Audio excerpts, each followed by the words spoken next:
Sir ప్రస్తుతం రేవంత్ రెడ్డి గత ప్రభుత్వం కేసీఆర్ ఇచ్చిన నోటిఫికేషన్ సంబంధించిన వాటిని భర్తీ చేస్తూ నియామక పత్రాలు ఇస్తున్నాడు.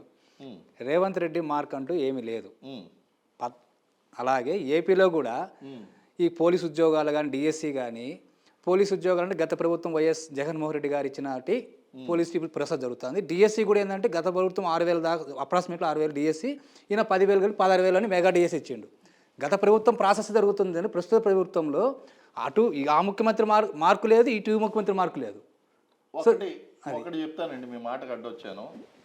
ఏపీలో పరిస్థితి కాస్త భిన్నంగా ఉంది. గత ప్రభుత్వం నుంచి కొత్త ప్రభుత్వం వచ్చిన తర్వాత కొత్త ప్రభుత్వం డిసైడ్ అయినటువంటి నోటిఫికేషన్లు రిలీజ్ అయినాయి, వాటి ఎగ్జామ్స్ కూడా జరుగుతున్నాయి.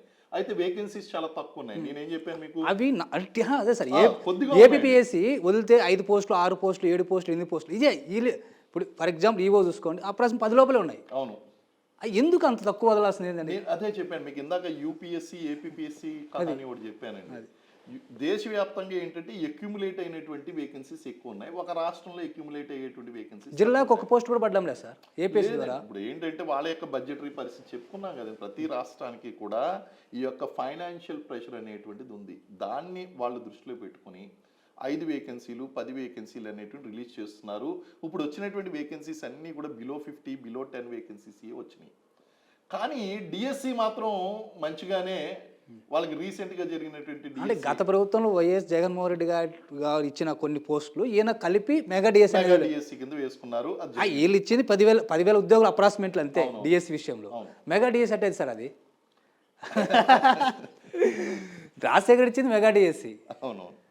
సో అదే అంటున్నాను కదండి, రాష్ట్రాలు విడిపోయిన తర్వాత మనం మెగా అనేటువంటి పదానికి రీడిఫైన్ చేసుకోవాలి.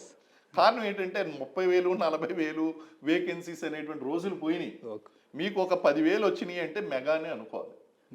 కారణం ఆ డెఫినేషన్ మారిపోయిందండి, రాష్ట్రాలు విడిపోయినాయి, వేకెన్సీస్ బైఫర్కేట్ అయిపోయినాయి.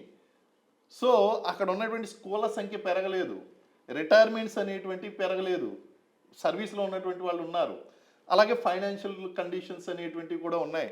వీటినన్నిటినీ దృష్టిలో పెట్టుకుని మెగా అనేటువంటి దానికి మీరు రాజశేఖర్ రెడ్డి గారు గవర్నమెంట్లో ఉన్నటువంటి మెగా వేకెన్సీస్ని కంపేర్ చేయకండి, వైఎస్ఆర్సీపీలో ఉన్నటువంటి ఆ మెగా వేకెన్సీస్ని కూడా కంపేర్ చేయకండి.